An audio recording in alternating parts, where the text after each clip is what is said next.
বলবো সবাই শিক্ষিত, আমরা সবাই সার্টিফিকেটে পেয়ে যাবো, কিন্তু আমরা মানুষ হতে পারি।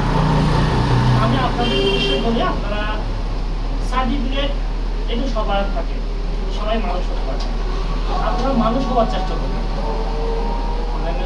আপনার প্রতিবেশী অনেক বিপদে থাকে, তাদেরকে সহযোগিতা করতে হবে। আপনার পাশে অনেক দুস্থ মানুষ থাকে, অনেকে চিকিৎসার জন্য দেখা যায় ডাক্তারের উপর চিকিৎসা করতে পারে না, অনেকে খাবার খেতে পারে না, এগুলো আপনাকে দেখতে হবে। আপনি যেহেতু মানুষ, তার মানুষ আপনাকে হবে।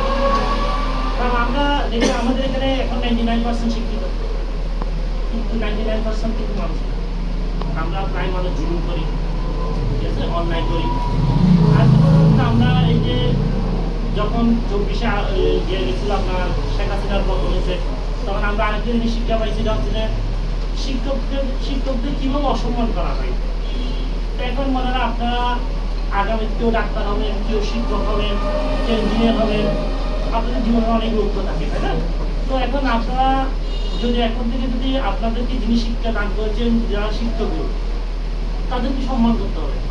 আপনি যতই উপরে যান, আপনি যদি আপনার অতীত ভুলে যান, তাহলে আপনার ওই শিক্ষা বিদায় যাবে। আপনার এত ভালো বিদ্যা, এটাও একদিন বিশ্ব